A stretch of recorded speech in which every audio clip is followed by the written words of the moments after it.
Ya, Ricardo. Ya, ok, queridos. Antes que nada, si tiene su celular, por favor, apáguelo, mutéelo, quiebrelo, haga algo con él, pero por favor que no suene, ¿ya? Es centrarnos un poco en lo que vamos a ver el día de hoy.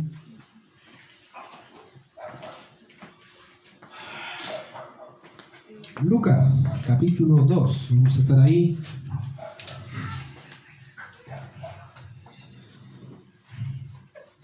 El Evangelio de Lucas.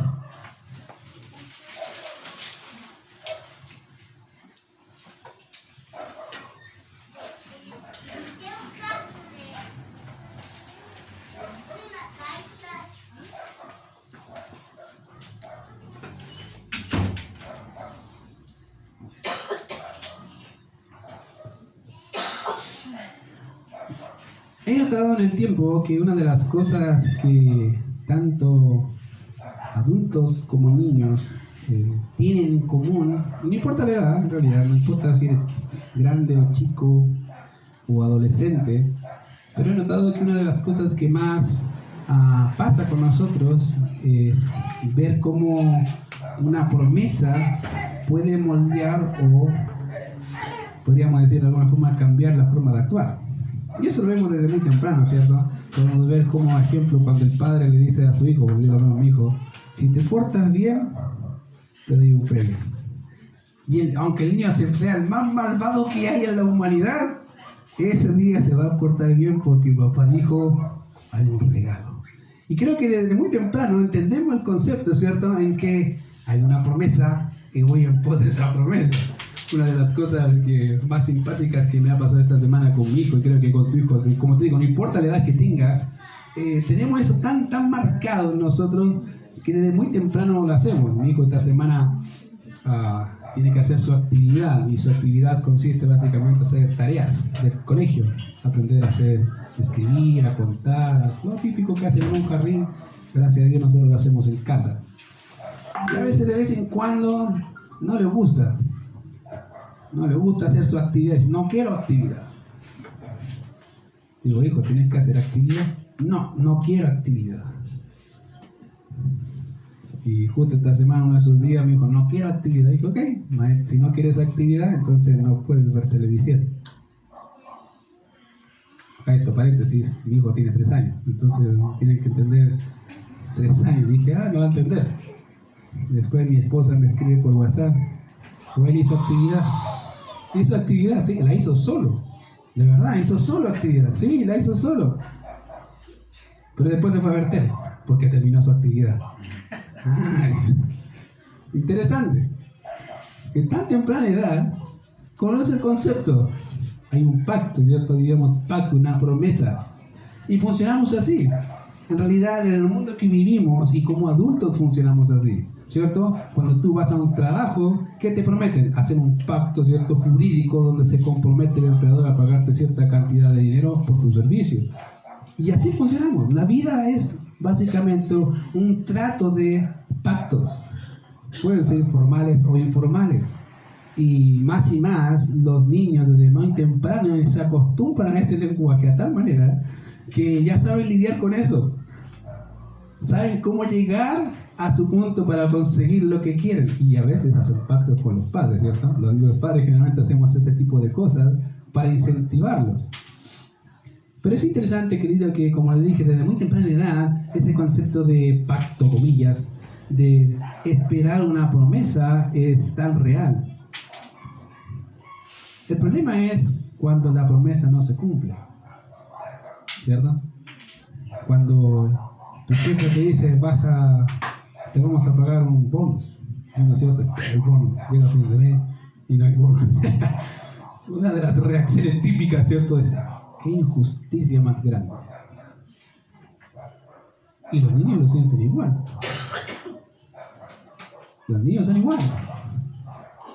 Y te lo digo porque lo experimento día a día con mi hijo. Hace poco tiempo le permití comprarle un juego de números que le encanta. A él le gusta sumar y restar y todo. Y todo lo decía, papá, ¿el juego? Papá, el juego. Ya me tenía hasta acá con la cuestión de papá y el juego. Ya, le compré el juego porque se lo había prometido. Porque cuando no, uno siente esa expectativa de qué injusticia, ¿por qué no? ¿Por qué no solo? Y apelamos básicamente a la característica de esa persona. Entendemos que esa persona es leal o dice la verdad. Pero como te digo, es una de las cosas normales que pasan en la vida, y es que el hombre funciona de esa forma. Y fíjate que la forma, no digo que la forma sea mala, pero el medio que ocupamos para cumplir algo, para cumplir una expectativa, nos permite crecer y avanzar y ser mejores personas, ¿cierto? Digámoslo en términos muy humanos. Pero cuando hablamos de la Biblia, querido, fíjate que la Biblia ocupa las mismas formas. Pero no enfocado solamente en la promesa, sino en la persona que hace la promesa.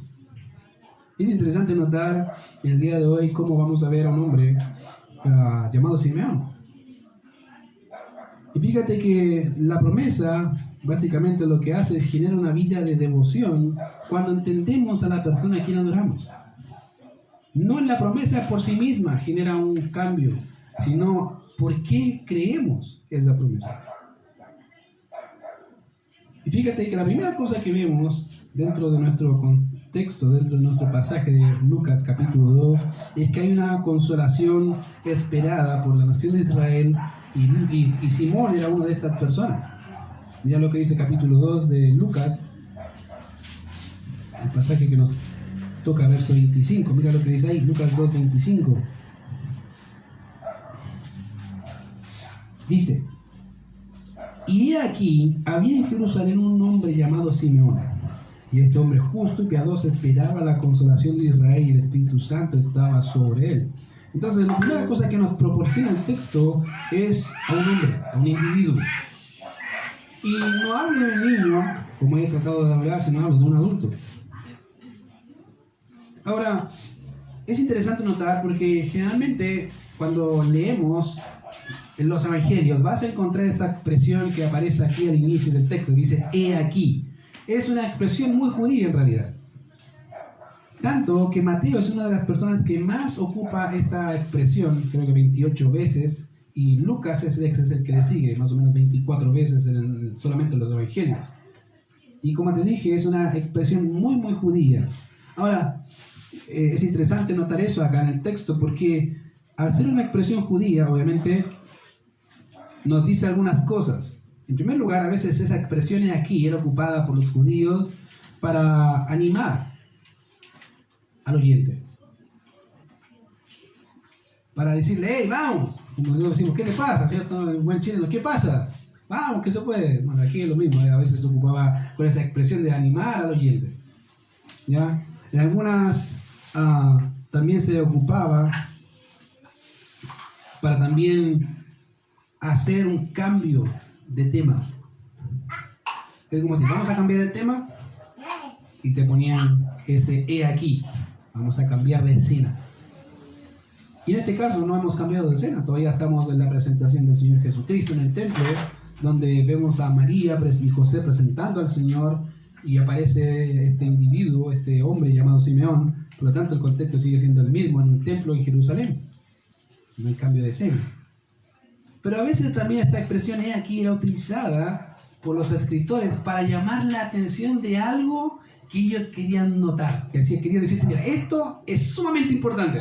Esto en realidad es como la parte, diríamos, la parte esencial de una película, ¿cierto? Si has visto una película y vas con alguien que no la ha visto, lo primero que le dice, aquí lo mata. Ahí le mata toda la felicidad que está viendo la película por primera vez, ¿cierto? Es la misma idea.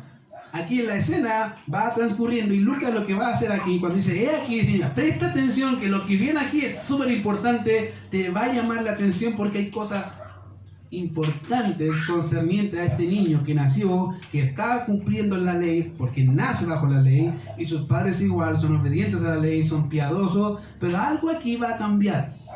Algo aquí va a tocar no solamente la vida del sacerdote que ofreció al Señor, no solamente la vida de los padres, sino la vida de la nación. Y especialmente de un individuo, Simeón. Y es interesante notar, querido, porque fácilmente podría haber sido traducida como mirad, o presta atención, o miren. Mira de ahora en adelante que lo que te voy a decir en realidad es sumamente importante. Presta atención a lo que va a pasar. Y aquí Lucas ocupa, exacto, como no es chileno, ¿cierto? Es judío, ocupa ese he aquí. Y presta atención, mira.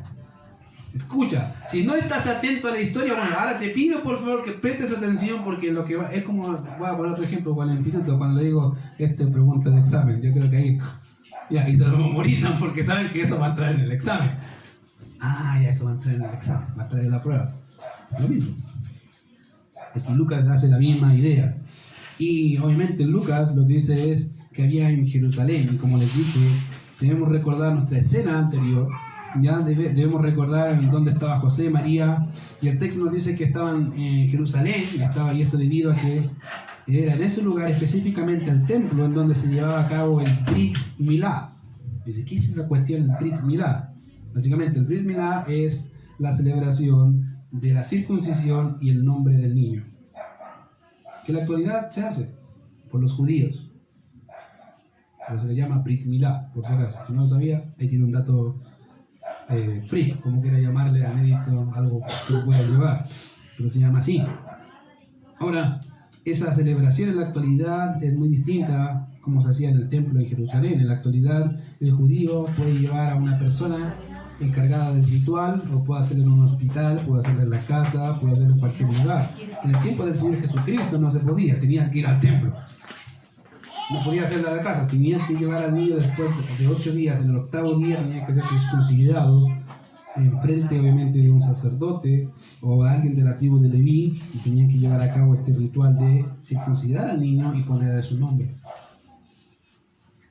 Ahora, a partir del nacimiento del niño, como dije la vez anterior, en la semana anterior, esta ceremonia bien puede realizarse en cualquier lugar, ¿ya? Pero generalmente se ocupaban padrinos que se encargaban de llevar a cabo todos los preparativos, ¿ya? de la ceremonia, porque no solamente implicaba ceremonia, después había una fiesta, una celebración por el hecho de la circuncisión y por el hecho del nombre. Entonces estaban los padrinos que presentan al niño. Luego está lo que es la propia circuncisión, que es efectuada por el mogel, y el mogel es la persona encargada de llevar todo el tema ritual, se le llamaba mogel. Mientras el sandek, que es una persona honrada, una persona encargada por la familia que ellos honran y la estiman, le dicen, tú vas a cargar al niño. Mientras el mogel, el encargado de llevar el ritual, va a circuncidarlo. ¿Ya? Ese sandek, que era la persona honrada, cargaba al niño para terminar con las bendiciones y el nombramiento público del niño, con el cual sería reconocido por la nación. Ahora, esto es lo que se hace en la actualidad, como dije, pero en el tiempo del Señor las personas debían ir al templo y hacer todo esto en el templo, ¿ya? Y seguramente María, José hicieron todo el ritual tal como correspondía. De hecho, también tenía el tema de la purificación, ¿se acuerdan? No solamente se efectuaba el ritual del nombre y la circuncisión, sino también estaba el tema de la purificación de la mujer, si era hombre, eran 40 días, si era mujer, eran 60 días de purificación, ¿ya? Entonces estaba todo ese ritual. Es en esa escena, después que se está convocando, imagínense, la escena es como una escena muy familiar, pero muy alegre, donde están probablemente muchos de sus familiares, amigos presentes ahí, están en el templo dándole gracias al Señor, le pusieron el nombre Jesús porque fue dado por el ángel, y ahí están gozándose y alegrándose en eso. Y dice el texto, dice, y Simeón, y dice que, y habla, en esa escena está Simeón. Dice, aquí había incluso un hombre llamado Simeón, en esa escena. Estaba ahí. Dice, y nos da ciertas características de este hombre. Ahora, el nombre Simeón era un nombre de los más comunes de la nación de Israel, como Jacobo. Simeón también es súper común. Y significa Dios ha oído. Aparece 7 veces, de hecho, en el Nuevo Testamento, pero solamente una vez aparece este hombre aquí. No aparece en ningún otro texto ni en ningún otro lado, solamente Lucas lo menciona. Y es interesante porque fíjate que Lucas a veces coloca personas que nadie más cita, y este es uno de ellos. Es como si Lucas quisiera resaltar a un hombre que nadie conoce. Y pasa, ¿cierto? Hay personas en la actualidad, hay hermanos en la fe, hombres del Señor, que nadie los conoce y están haciendo la obra del Señor. Nadie los conoce.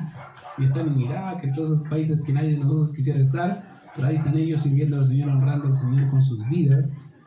Y aquí Lucas, en vez de quedarse en silencio, como los otros evangelios, dice, no, este hombre me llama la atención. Y obviamente no se encuentran, como dije, más registros de él por la misma razón. Ahora bien, las características espirituales de este hombre llamado Simeón son dos. Una dice que era varón justo y piadoso.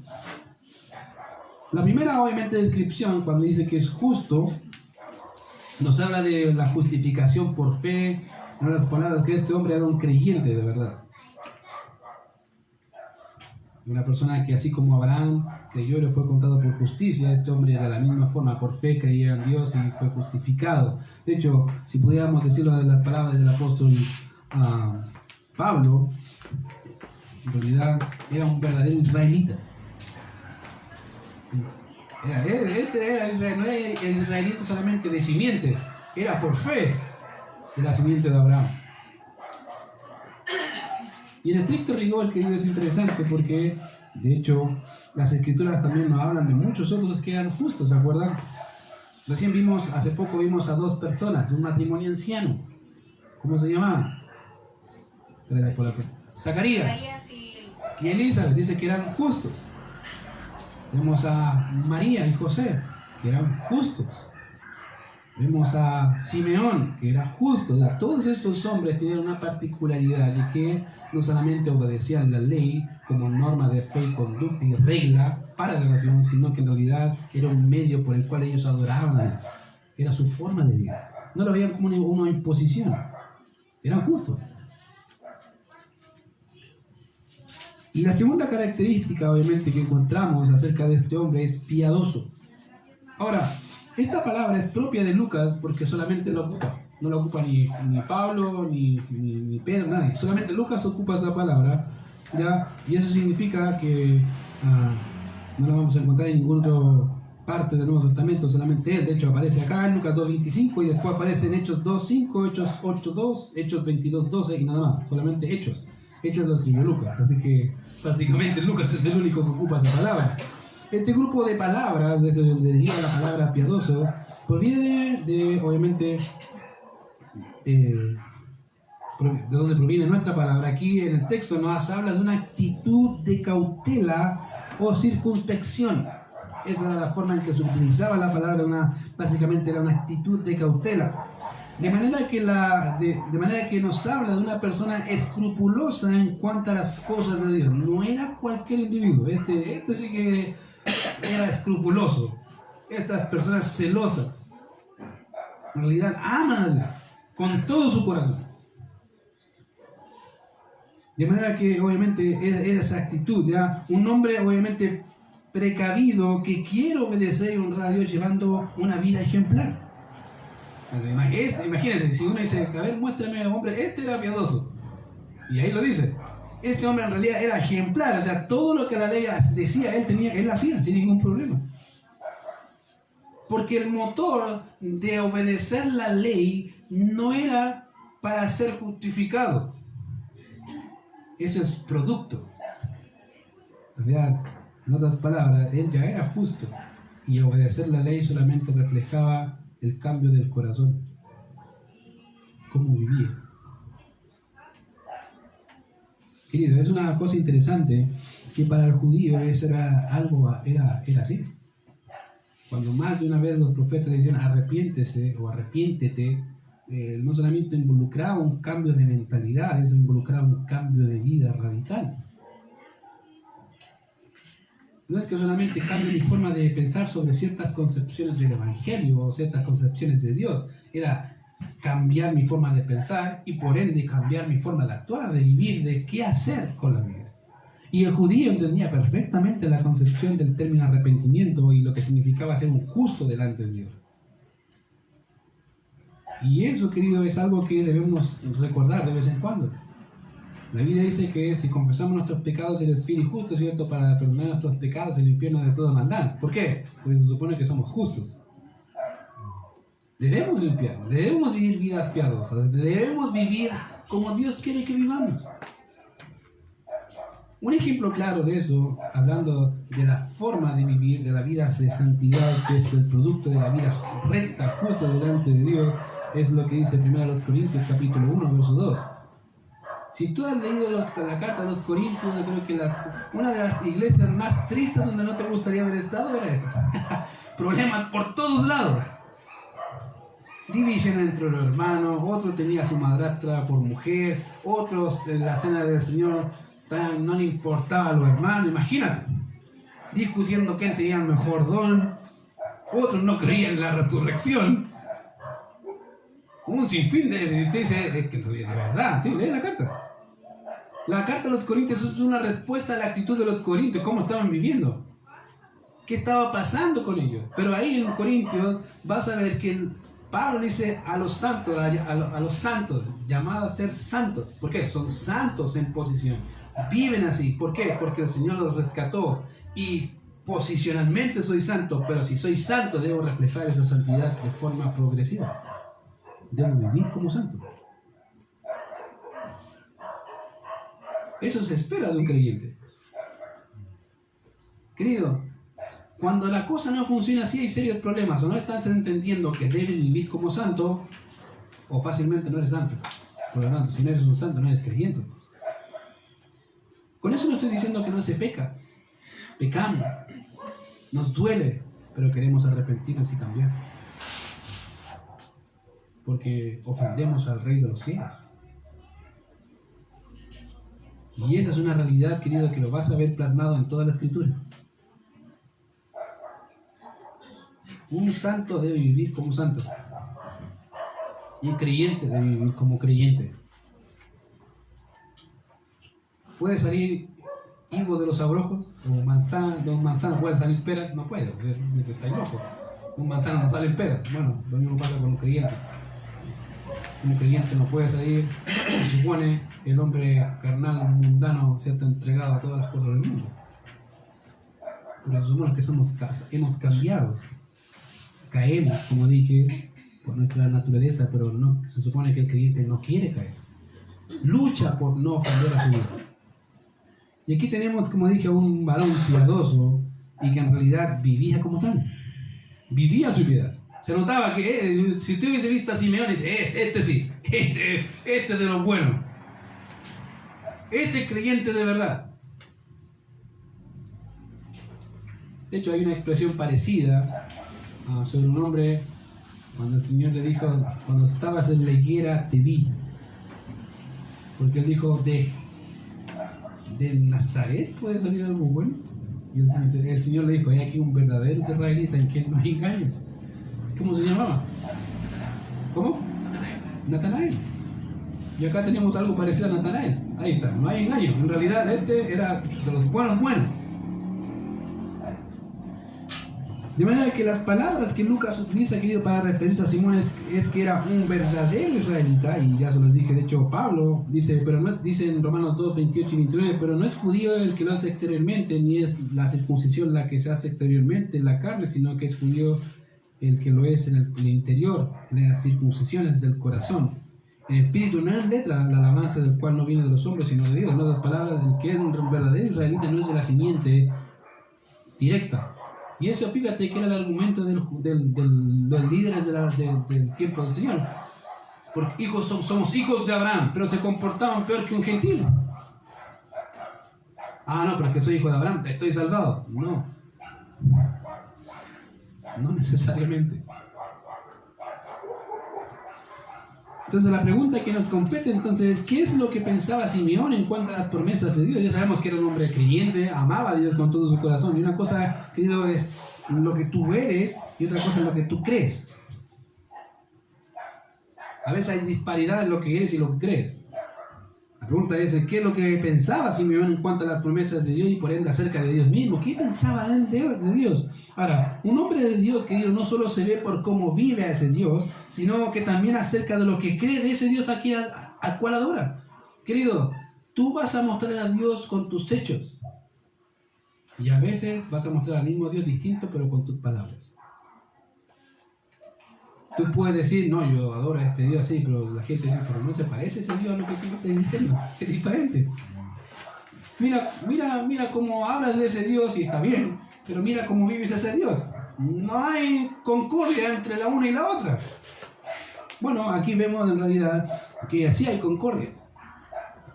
¿Por qué? Porque cuando leemos la narrativa aquí podemos ver que Simeón creía y pensaba de Dios. En primer lugar, lo primero que encontramos es que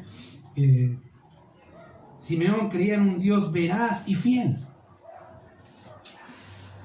Eso es lo que vemos, ejemplo, en la descripción cuando se nos dice que esperaba la consolación de Israel. O sea, en otras palabras, él sabía que Dios era verdadero. Él no puede mentir.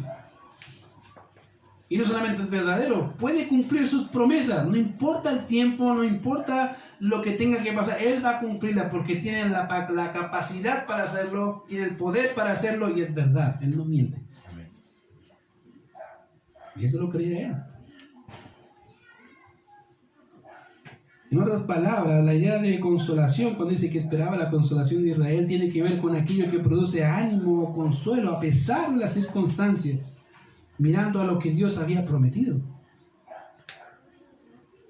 En otras palabras, al igual que Pablo se preocupaba por sus hermanos judíos y oraba por la salvación de ellos, diciendo, quisiera yo mismo ser anatema por amor a mis hermanos judíos, con el fin de que ellos puedan ser salvos. Simeón era igual. Pensaba en las naciones. Por eso dice que esperaba la consolación de Israel, no solamente la suya, sino del pueblo, de su nación. Entonces esperaba la consolación o la salvación tanto para sí mismo como para la nación. En otras palabras, esperaba el cumplimiento de las promesas hechas a Abraham, tierra, descendencia y bendición, y también las que Dios prometió a David, ¿se acuerdan? Un trono, una casa y un reino eterno. Y por eso esperaba una persona que cumpliera eso, el Mesías. Esa era su consolación. Ahora, cuando tú lo lees así, como que no suena nada. Ah, sí, qué linda la consolación. Te voy a explicar un poco qué significaba para él, en realidad, el hecho de que el cumplimiento de las promesas se desarrollaría en plenitud con la venida del Mesías, instaurando su reino sobre todo y transformando el corazón de la nación de Israel. Ahora, déjame explicarte, como te dije, el contexto. Ahora, podemos recordar así, obviamente, los grandes sufrimientos que por culpa del pecado de la nación tuvo que enfrentar. Uno de ellos fue tener que dividirse un reino. Después de pasar a ser Dios el rey, el pueblo, ¿se acuerdan? Te dijo, queremos un rey como las otras naciones. Y le dijo, ok. ¿Se acuerdan? Samuel dijo, pero ¿cómo? Están desechando a Dios. Y Dios dijo, tranquilo, haz lo que ellos piden. Se instauraron 3 reyes, ¿se acuerdan? Saúl, David y Salomón. Cada uno de ellos reinó 40 años. Y después, con Salomón, en el año 931, antes de Cristo, el reino se divide. Roboam y Jeroboam. Y ahí empieza la decadencia. La decadencia extrema. Todo el reino del norte, todo Israel fue tras los ídolos. Y Dios una y otra vez diciéndole, vuélvanse a mí, vuélvanse a mí, vuélvanse a mí, hasta que no se volvieron. Y Dios en el 722, Babilonia. ¿Qué pasó? Todos cautivos. O sea, Asiria, todos cautivos de Asiria. Ahí quedó. Después vinieron los babilonios y ahí está la nación, la parte que quedaba de Israel. Todo Judá. Y Dios diciéndole, arrepiéntete Judá, arrepiéntete Judá, arrepiéntete Judá. Hasta que Dios le dice, ya, se acabó. Y se lleva a toda la nación. En 3 deportaciones. Todos se fueron. Imagínate, para un judío que descansaba las promesas de Dios, ver cómo su pecado produjo que Dios sentenciara bajo el pacto que ellos tenían a una nación y ser gobernado por gentiles. Querido, Para un judío, ser gobernado por un gentil era la cosa más desastrosa que había en el mundo. Porque para ellos un gentil era un perro, literal. Así es lo que se llama la persona más despreciable en la humanidad. Y tener que ser conquistados por ellos. Después pasó el imperio babilónico, medo-persa, griego, y estamos en el romano. Y es interesante notar, querido,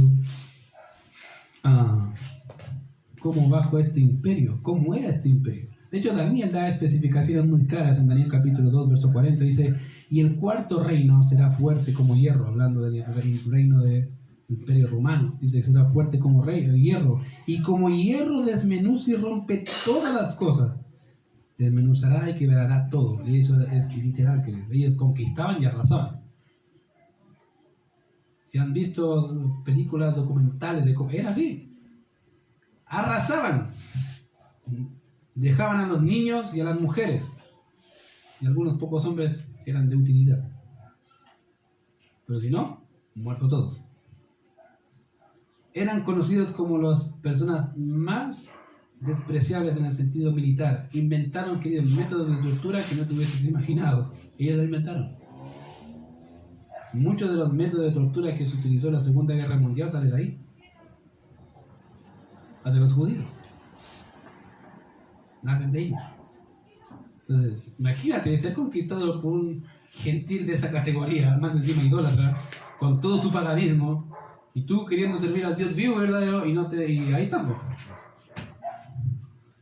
Más encima con el pie en la cabeza, diríamos, de un imperio que no conoce al Dios vivo y verdadero. Entonces, hablando de cómo sería este cuarto imperio, obviamente, imagínate qué sería para un judío que ama a Dios. ¿Qué espera él? Bueno, que un día el libertador venga a liberarme. No solamente de la esclavitud a la que estoy inmerso, sino de la esclavitud de mi pecado. Entonces, ¿ahora entiendes el concepto de consolación? Para Simeón era literal una consolación, era un refugio, era en realidad, sé que el Señor va a cumplir sus promesas. No importa el reino que esté, no importa si es gentil, Dios va a cumplir sus promesas.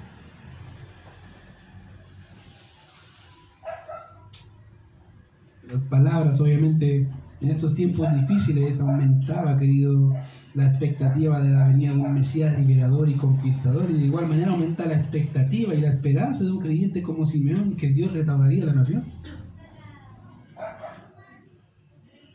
Ahora, si eso no te da consuelo en momentos difíciles, debería dártelo. Él en realidad pasaba momentos difíciles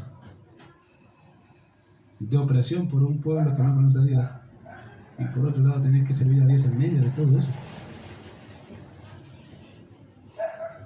Y aquí vemos a Simeón, en realidad, encontrando un refugio en las promesas del Señor, que transformaría los corazones de piedra de la nación y les daría un corazón de carne. Y de alguna manera lo que esperaba Simeón era el cumplimiento de las promesas hechas a los padres y las que vendrían, obviamente, anunciadas por los profetas. Por ejemplo, yo me imagino en Simeón pensando en Isaías 51, versos 3 y 12, dice así: ciertamente consolará Jehová a Sión, consolará todas sus soledades y cambiará su desierto en paraíso y su soledad en un huerto de Jehová. Se hallará en ella alegría y gozo y alabanza y voces de canto. Yo soy vuestro consolador.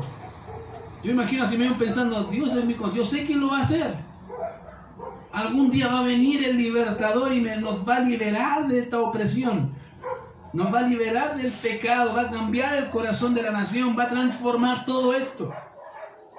O me imagino a mismo Simeón pensando en Isaías 61, 1 y 2, cuando dice: el Espíritu de Jehová, el Señor, está sobre mí, por cuanto me ungió Jehová, me ha enviado a predicar buenas nuevas a los abatidos, a vendar a los quebrantados de corazón, a publicar libertad a los cautivos y a los presos, apertura de la cárcel, a proclamar el año de la buena voluntad de Jehová y el día de la venganza del Dios nuestro, a consolar a todos los enlutados. Yo me imagino a Simeón pensando en esos pasajes. Dios va a venir, Dios va a conquistar, viene el Mesías, nos va a liberar y esto se acaba. Viene nuestra consolación. nuestro refugio. Y fíjate que era propio de un judío pensar así. Te pongo un ejemplo, ¿te acuerdas cuando el Señor todavía iba a ascender y le preguntan sus discípulos, ¿restaurarás el reino ahora? Y le dijo, no os toca a vosotros saber las cosas que el Señor ha dispuesto en su sola potestad. Ahí lo dejo. Continuará. ¿Por qué? Pero para el judío era eso. Viene el Mesías, instaura el reino, sí, y se acabó. Y todo este sufrimiento, todo lo que hemos pasado, todo el pecado, toda la amargura, todo lo que hemos sufrido como nación, se acaba. De alguna manera, lo mismo que esperamos nosotros, ¿cierto? Espero, yo supongo. Yo por lo menos sí. Esperamos que el Señor venga, ¿cierto? Amén. Amén. Y un día se acaba todo esto, querido. La enfermedad, el lloro, el sufrir, la dolencia, el pecado, la amargura, las noticias malas todos los días. Se acaba. Listo, se acabó. Ya no hay más lucha con el pecado, con el dolor, con la aflicción, con la enfermedad. No hay nada. Se acaba. Querido, eso era lo que movía el corazón de Simeón en realidad. Dios, un día viene el Mesías, viene el Mesías. Era el motor que hacía que este hombre se moviera. Ahora, con eso, querido, podemos ver cómo Simeón en momentos difíciles esperaba en las promesas de Dios. No las cuestionaba. No las ignoraba, en realidad. Las tenía muy presentes. Sino que descansaba en ellas. Confiaba en aquel que había prometido y que era fiel en cumplir todas sus promesas. Y eso era el motor. Dios lo dijo, Dios lo va a hacer. Dios lo dijo, lo va a hacer. Y nada me va a cambiar eso. Dios lo dice porque Dios no miente. Si hubiera más de esa forma de pensar, querido, en la iglesia de hoy, creo que la iglesia de hoy marcharía de forma muy distinta. Una de las cosas, ayer tuvimos una reunión con los encargados de ministerios, hermanos que están encargados de ciertas áreas de acá. Y una de las cosas que le leí fue algo que en realidad veo en la iglesia. Básicamente el escritor decía algo así. ¿Por qué hay tantos millones y millones de creyentes y hay pocos obreros? Y es porque al pueblo de Dios no le importa el reino como tampoco a su rey. No se preocupan de él, no hay pasión. Ni por el reino de Dios, ni por el rey. Por eso hay pocos obreros. Y si pensamos de forma muy fría, creo que hay bastante verdad en eso.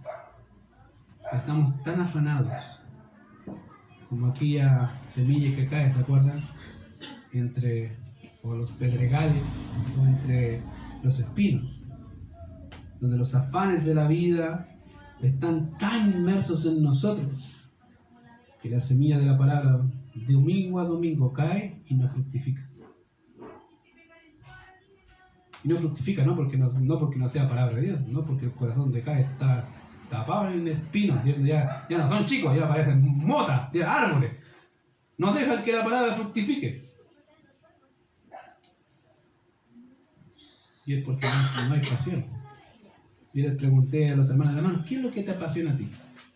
Ahí me dijeron, ¿qué es lo que a cada uno le apasiona? Y si yo te preguntara, ¿qué te apasiona? En realidad, ¿qué es lo que te mueve? Que te dijeran, vamos a hacer esto, ¿cuánto tiempo? No importa, vamos nomás. Estoy por sentado que no es Cristo. Es cualquier otra cosa. El trabajo, el deporte, tu familia, tus amigos, aprender, jugar. Pero estoy por sentado que Cristo no está en la prioridad. Y eso significa por qué estamos como estamos. Para Simeón, Cristo era su prioridad porque era su salvación, literal. Era lo único que tenía. En realidad, lo único que sustentaba su fe era eso. La promesa que Dios dio desde Génesis 3:15 en adelante. Un día un hombre iba a encarnarse, Dios iba a hacer carne, ¿y qué va a pasar? Va a redimir a la nación. Se acaba. Todo el sufrimiento perece. Y vivimos por la eternidad alabando al único Rey, vivo y verdadero. Te hago la pregunta, ¿Cristo es tu pasión? Y sea honesto contigo mismo, yo ahí me puedo meter, y con Dios. ¿Es verdad que es una realidad que Cristo es tu pasión en todo lo que haces? ¿O solamente cuando tienes problemas? Porque aquí vemos a un hombre que no, que en realidad se nota. Que esperaba, por eso dice esperaba, en realidad era su forma de vida. Que esperaba ansiosamente como un niño a quien se le había prometido un regalo, ese regalo. Lo espero. Yo sé que lo va a traer, ¿Cuándo? No sé, pero sé que lo trae. ¿Por qué? Porque él lo dijo. No, era Simeón. Entonces, con eso, queridos, vemos cómo Dios, cómo Simeón tenía esa expectativa. Una expectativa que transforma su vida, y de hecho transformó su vida, y eso nos lleva a nuestro segundo punto, una vida transformada. Ahora, como ya mencioné, un hombre de Dios no solo se ve por cómo vive, sino por lo que cree. Y al ver, obviamente, cuál era la esperanza de Simeón y su confianza en Dios, podemos ver la unión de ambos conceptos aplicados en la vida de Simeón, tanto el creer como el actuar. Mira, versos 26 y 27. Y le había sido revelado por el Espíritu Santo que no vería la muerte antes que viese al ungido del Señor, y movido por el Espíritu Santo vino al templo. Ahora, en esto podemos ver dos cosas. Uno, en primer lugar, podemos ver la promesa del Señor dada a Simeón por medio del Espíritu Santo. ¿Se acuerdan? ¿Cuál es la promesa? ¿Qué se le prometió a este hombre? Que no iba a morir. ¿Hasta cuándo? Eso era. Ahora, imagínate.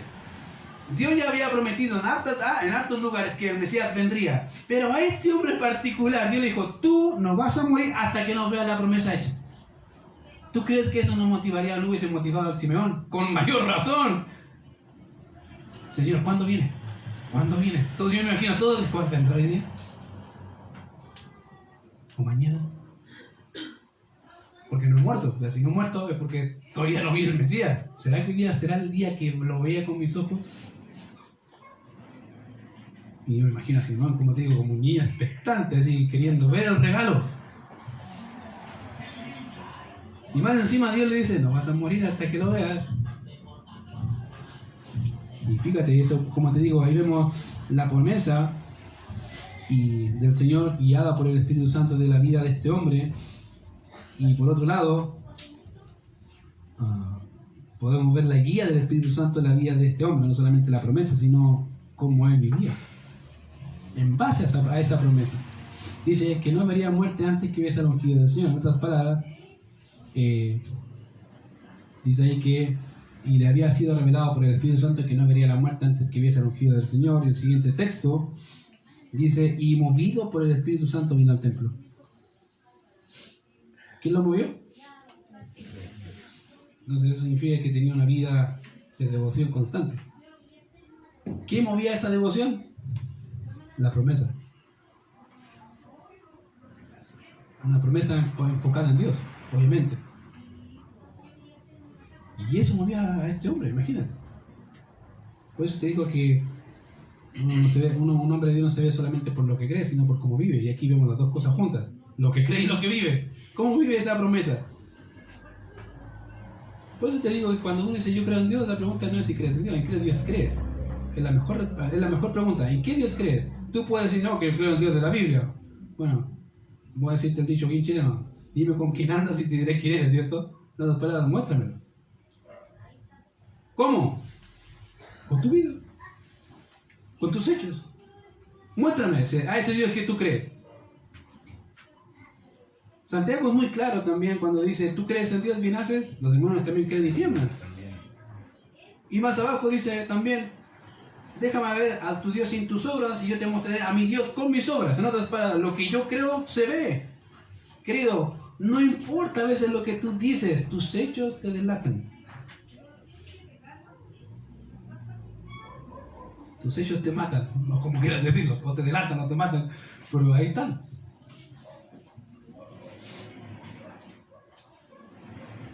Ahora, fíjate que esto nos lleva a dar una idea clara con respecto al obrar del Espíritu Santo en el Antiguo Testamento, y es que la obra del Espíritu Santo, que no comenzó en Pentecostés. Algunos dicen, no, que el Espíritu Santo solo aparece en Pentecostés. No, aquí todavía estamos en Pentecostés, y vemos al Espíritu Santo obrando en persona. En este caso, Simeón. ¿Se acuerdan también otra persona que leímos también que dijo que vino, que fue llena del Espíritu Santo? ¿Cómo se llamaba? La mujer de este ancianito. Elizabeth. Juan el Bautista. Zacarías. Queridos, todos ellos eran guiados por el Espíritu Santo. Tenían el Espíritu Santo. Entonces, no pensemos que el inicio del trabajo del Espíritu Santo en la vida de las personas fue en Pentecostés o inicia ahí. No, pero mucho antes, pero de una forma un poco distinta a como se ve en Hechos capítulo 2. ¿Ya? Así que este trabajo del Espíritu Santo fue fundamental en aquel tiempo, porque obviamente ayudaba al creyente, lo fomentaba, le fortalecía. Y se ve. Ahora, ya hemos visto algunos ejemplos con respecto a eso, como les dije, Juan el Bautista, Zacarías, Elizabeth, que fueron llenos del Espíritu, de manera que la influencia del Espíritu Santo sobre los hombres del Antiguo Testamento los capacitaba para llevar a cabo la obra del Señor, como al mismo tiempo los fortalecía en medio de la dificultad. Queridos, ellos no eran... yo creo que a veces los creyentes ven a un Isaías, a un Jeremías, a un Elías, así como que si fuese casi extraterrestre. Querido, era un hombre como tú, con los mismos problemas que tú, o más. Pero eran hombres como nosotros, de carne y hueso, que sufrían, se lamentaban, lloraban, igual. La diferencia de ellos es que ellos querían hacer la voluntad de Dios y dejaban que el Espíritu Santo los guiara.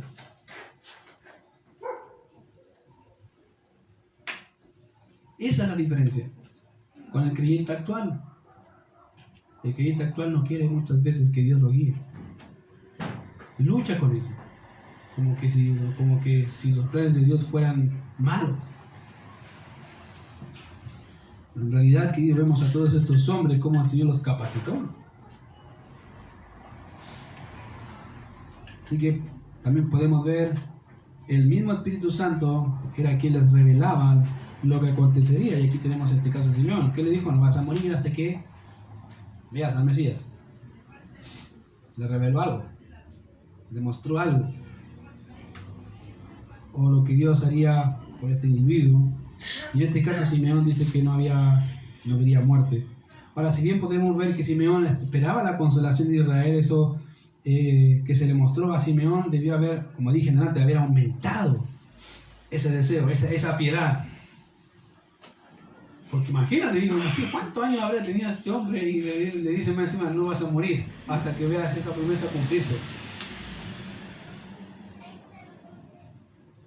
Ahora, si te dijera Dios a ti, no vas a morir hasta que venga tu rey, ¿qué harías? Hay dos opciones. O te relajas y dices, bueno, total, Dios me dijo que no iba a morir, que no cumple Dios siempre cumple su promesa, chip libre. O me pongo más piadoso. Digo, no, con mayor razón más piadoso. ¿Por qué? Porque se me prometió algo que Él va a cumplir. En el común denominador de las iglesias nuestras, lo más seguro es que se va a relajar. ¿Lo sabes por qué? Porque Dios ya lo prometió. Y aún así vivimos relajados. De aquí vengo pronto, dijo. Y mira tu vida, mira tu propia vida. Vas a darte cuenta que en realidad sí vivimos relajados. No pensamos que el Señor podría venir hoy día. O sí pensaste que el Señor vendría hoy día. Levante la mano, ¿quién pensó hoy día que el Señor viene hoy día? La dieta nadie, ¿no? Yo la levanté para simbólico. ¿Pero quién la pensó? ¿Quién lo pensó? Nadie. Nadie piensa que el Señor viene hoy. Pero Él lo dijo, Él lo prometió. Vengo por ustedes. Y en nuestra mente, ya. ¿Cuándo será? Le falta harto. ¿Te fijas la diferencia? Para este hombre no era así. Para este hombre la promesa era real y podía ser ahora ya. Y es la misma cosa que pasa con los apóstoles, queridos.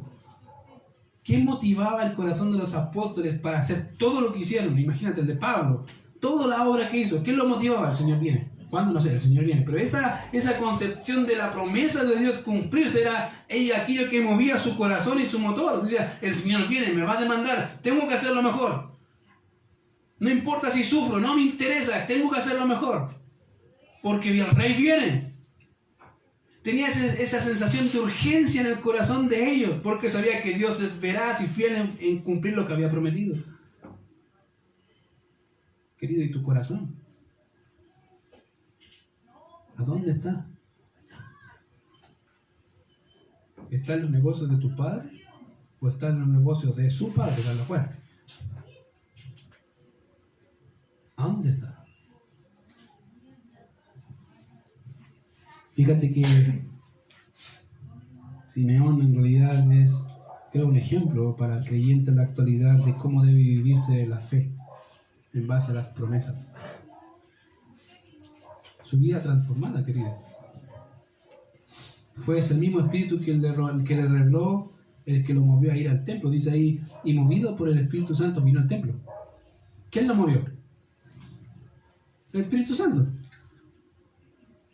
Ahora, eso nos dice que la promesa hecha por el Señor no solo aumentó la expectativa de Simeón, sino que movió el corazón de Simeón para seguir siendo fiel al Señor. Con mayor razón. Con mayor razón. Querido, a veces es lamentable que hay muchos creyentes que Dios les promete que los va a sanar de ABC enfermedad y cuando se enferman son peores creyentes. No van a la iglesia, van tarde mal y nunca, digo, pero se supone que Dios te hizo un milagro. Sí, me hizo medio milagro, me sanó de esto. Y tu vida, no, es que no. No entiendo. Y aquí vemos a este hombre, como te dije, que movió su corazón a seguir sirviendo y seguir haciéndolo de forma fiel al Señor. El hecho de que haya sido movido por el Espíritu Santo nos dice que su vida era controlada, guiada, dirigida por el Espíritu Santo. Eso sí, no la puede mover si no es guiado o lleno del Espíritu Santo. Querido, ¿un creyente puede ser lleno del Espíritu Santo? Sí.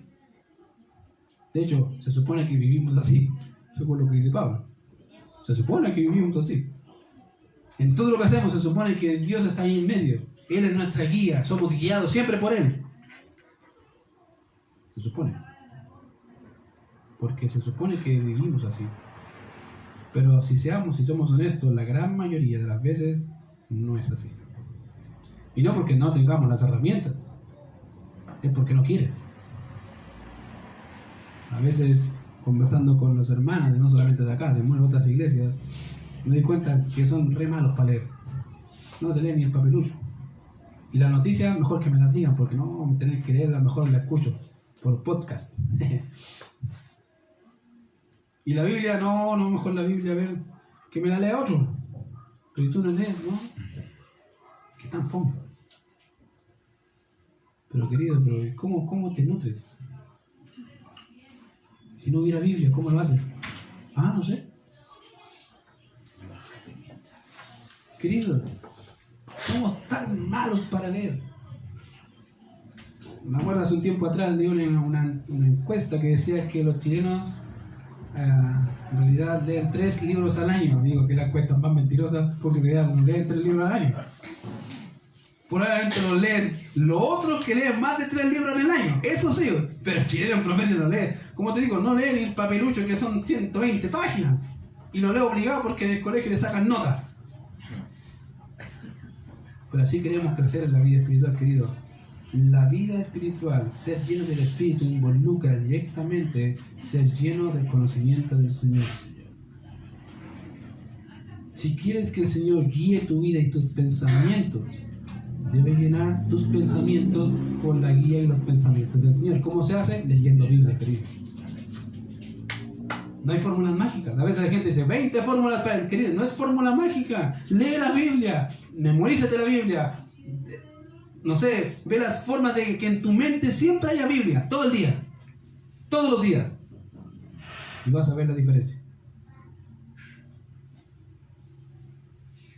¿Tú crees que Simeón no leía la Biblia, querido? Los judíos eran estrictos. En el instituto, en la facultad donde estudié, teníamos un compañero, creo que se llama, bueno, se fue hace harto tiempo, y su nombre era Yalín. cristiano. Y era el mejor de la clase en realidad. Uno de los mejores. Porque en geografía se sacaba siempre 7 si vivía de allá. Entonces, no, este está para allá, este para acá, sabía todos los lugares, vive por haber. Y nosotros le preguntamos un día cómo lo hacía. Porque antes él oraba 3 veces al día a Alá. Y ahora qué haces? No oro a Alá. Entonces, ¿qué haces? Oro a Dios. Pero 3 veces al día, 3 veces al día. En cualquier lugar, no me importa. ¿Saben que los árabes, la hora que sea, si es hora de orar, querido, donde estén se ponen a orar? No le importa. No le importa si el jefe, no está ni ahí con el jefe, me pongo a orar. Se acabó. Porque así son educados.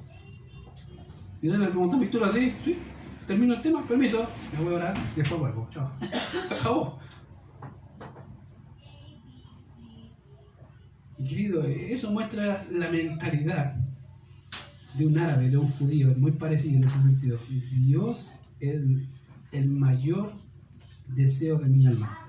No importa lo que tengo que hacer, no importa lo que tengo que sacrificar, no importa. Lo voy a hacer, porque Él me da la vida. Ahí sale todo. Este hombre, querido, lleno del Espíritu Santo, nos muestra que en realidad su vida era devota a Dios. Como te dije, no sin los problemas que tú tienes.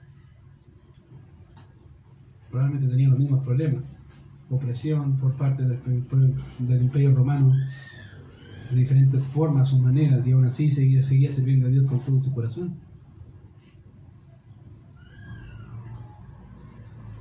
Eso significaba que quería hacer la voluntad de Dios y la hacía.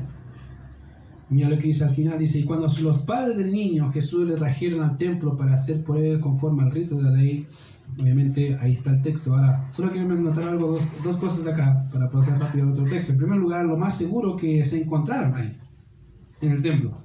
¿Ya? Y no está hablando prácticamente en el lugar santo o el lugar santísimo, porque la palabra que se ocupa acá en el griego es diferente. Era un lugar, probablemente el lugar de las mujeres, se dice posiblemente, o puede ser otro lugar distinto ahí, pero era el lugar del sector del templo en términos generales. ¿Ya? Y lo interesante de esto es que Lucas no proporciona ninguna información de cómo se conocieron. ¿Te fijaste? Dice, apareció, pero ¿cómo? Apareció. Para Lucas no es importante cómo se conocieron, sino lo que pasó. Lo que dijo este Simeón. Lo que esperaba. Eso es importante. ¿Cómo se conoció? No vale la pena.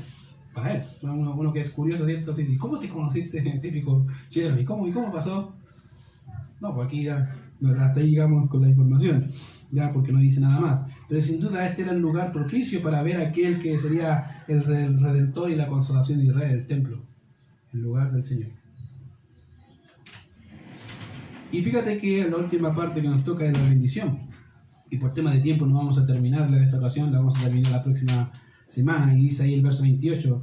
Y él le tomó en sus brazos y bendijo a Dios diciendo, ahora Señor, despides a tu siervo en paz conforme a tu palabra.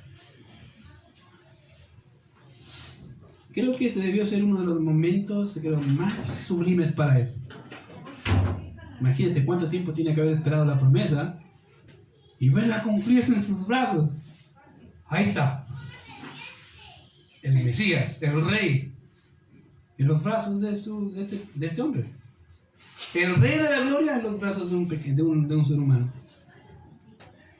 Entonces yo imagínate si para un padre ver a un hijo nacer es maravilloso, imagínate para Simeón tener que ver al Rey del universo en sus brazos.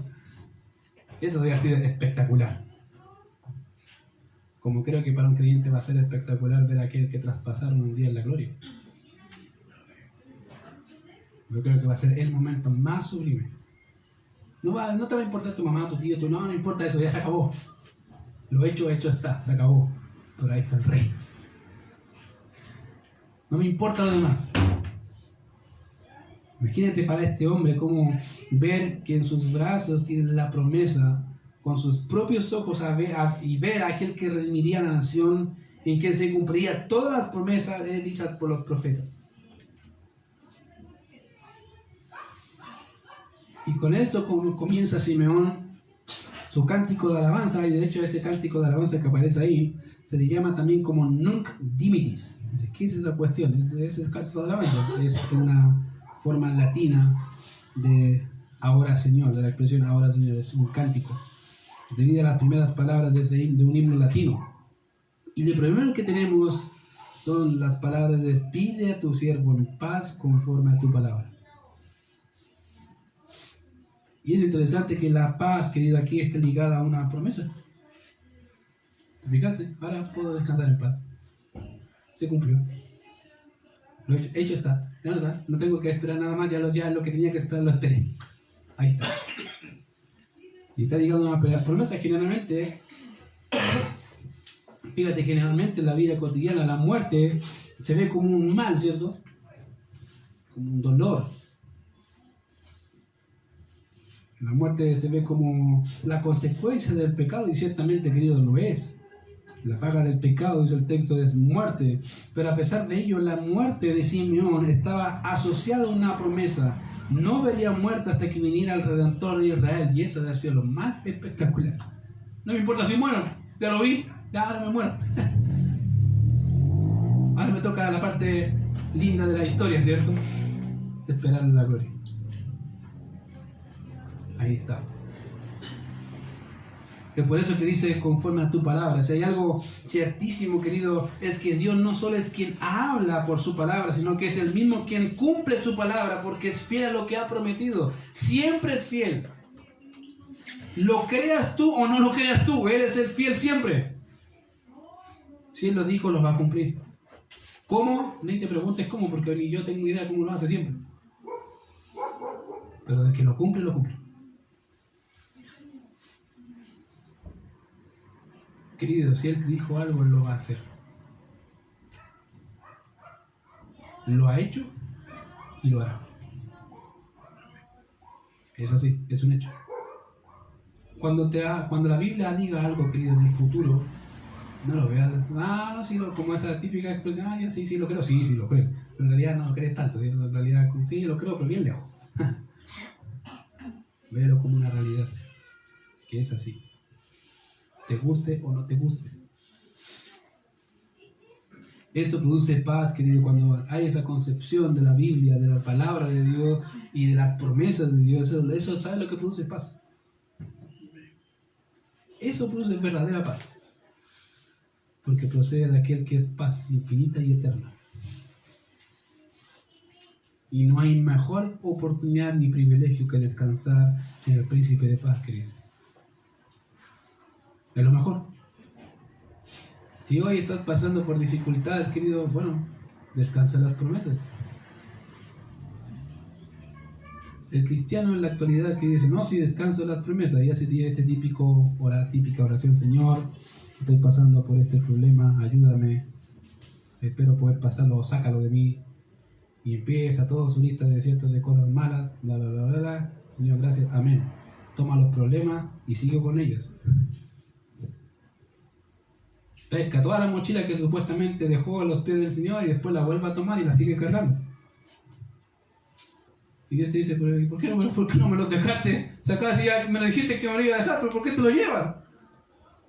Y dice el Señor, no estoy, y uno dice, pucha, me siento mal, porque no está descansando. Bueno, querido, no sé si entiendes el concepto de descanso. Descanso es dejar una carga que me ha pesado. Y ahora ya no me pesa. Esto es descanso. Querido, si estás descansando, si estás luchando y no estás descansando, descansa. Porque Dios es fiel. Descansa sus promesas. Porque Él viene. Y eso debe producir gozo en tu vida. Y decir, ahora, si no produce gozo, bueno, ahí velo tú con Dios, pero debería producir gozo y expectativa. Esa expectativa santa de decir, wow, viene y ¿qué estoy haciendo? Mejor me empiezo a mover porque tengo que hacer, y viene el rey y tengo que preparar la mesa para el rey. Tengo que prepararme. Una de las cosas que he aprendido de mi señora es que no le gusta recibir a las visitas con la casa desordenada. A mí me da exactamente lo mismo. Yo creo que algunos de nosotros los hombres somos iguales. Viene a visitar todo desordenado, no importa que venga y que vea todo el desorden total. Después ordenamos, ¿cierto? Los hombres somos más así, pero las mujeres no, ¿qué hacen? Viene visita, se ponen a limpiar la casa, lo que nunca hizo la semana. A veces pasa por temas, ¿cierto?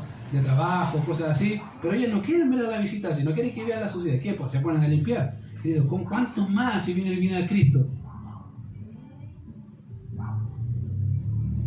¿Cuánto más si viniera a Cristo y con mayor te dejo resplandecer, te pinto, te todo de una, no importa a la hora que tenga que acostar, no me interesa porque viene el Rey. Querido, si vivieras con esa expectativa todos los días sería distinto. Y dirías así como él, Señor, descanso en paz. Hice lo que tenía que hacer, me esforcé, esperé tu promesa, esperé, gloria a ti, Señor, te espero en la gloria. Solo espero, querido, que un día sea así. Y que puedas escuchar de los labios del Rey, diciéndote, bien, buen siervo y fiel. Bien, buen siervo y fiel. En los pocos has sido fiel, en lo mucho te pondré, entra en el gozo de tu Señor. ¿Te gustaría escuchar esas palabras? Hay que trabajar, querido. Esperando esa promesa, hay que trabajar. Si hay uno de los pasajes que más recuerdo, es eso. Siempre trato de recordar ese. Bien, buen siervo y fiel. Eso porque me dice, bájale. Viene el Rey, tengo que moverme, a apurarme. Viene el Rey. Viene el Rey. ¿Qué estoy haciendo? Si tu respuesta es casi nada, muévete. Viene el Rey. No sea que encuentre la casa desordenada y te diga, alejaos de mí, hacedores de maldad, nunca te conocí. Y ahí ya viene la otra parte que yo creo que ya se la saben de memoria y no creo que les guste. Por ahí está. Fíjatelo, mira lo que dice este hombre. Verso 30, porque dice, han visto mis ojos tu salvación, la cual has preparado en presencia de todos los pueblos, luz para revelación a los gentiles y gloria de tu pueblo Israel. ¿Qué dice él? Descanso en paz porque vi con mis propios ojos la gloria del Rey. Un día manifestarse no solamente para Israel, sino para el mundo entero. ¿Por qué? Porque si cumpliste esta, la otra la vas a cumplir sí o sí. Querido, Dios te ha cumplido promesas. ¿Sí? Te mantiene todos los días. Eso es una promesa. Si cumple esa, ¿tú crees que no va a cumplir las otras? Si Él te sostiene, te da alimento, ¿tú crees que te va a complicar mucho hacer todo lo que ha prometido? Querido, ciertamente no. Solo espero que en tu corazón esté el mismo deseo de Simeón. Decir, Señor, me muero en paz. Ya vi lo que tenía que ver, hice lo que tenía que hacer y ahora aparta tu gloria. Vamos a orar. Señor, te damos gracias por este tiempo, gracias por tu cuidado, por tu misericordia. Y gracias, Señor, por tu palabra que siempre confronta, motiva, mueve nuestros corazones a ser más como tu Hijo. Señor, gracias por estos ejemplos de hombres, Señor, que te sirvieron, te honraron, Señor, y queremos, Señor, cada día también ver esos ejemplos y practicarlos, Señor. Permítenos, Señor, ver las promesas tuyas, no como una promesa tan futura en realidad, sino como algo presente. Sé que tú vienes, Señor. Pero ayúdanos solamente a no entenderlo con la mente, sino, Señor, desearlo con el corazón. Gracias, Señor, porque sabemos que es así. Que un día, Señor, nos pedirás cuenta. Permítanos escuchar de tus labios, bien, buen servicio. Permítanos escuchar de ti, lo has hecho bien, te esforzaste. En realidad, te entregaste a mí. Permítanos escuchar de ti, Señor, bien, buen siervo y fiel. En lo poco has sido fiel, en lo mucho te pondré. Señor, gracias porque nos has dado el privilegio hasta el día de hoy de servirte a ti. Y permítenos, Señor, los días que nos resten poder seguir sirviéndote para tu gloria. Señor, te ruego por mis hermanos que esa expectativa que un Simeón no solamente esté en los pastores, sino en cada uno de nosotros. Que esté ese anhelo ferviente de esperar tus promesas cumplirse, ya sea en esta vida o en la venida. Te alabamos, Señor, en Cristo Jesús. Amén.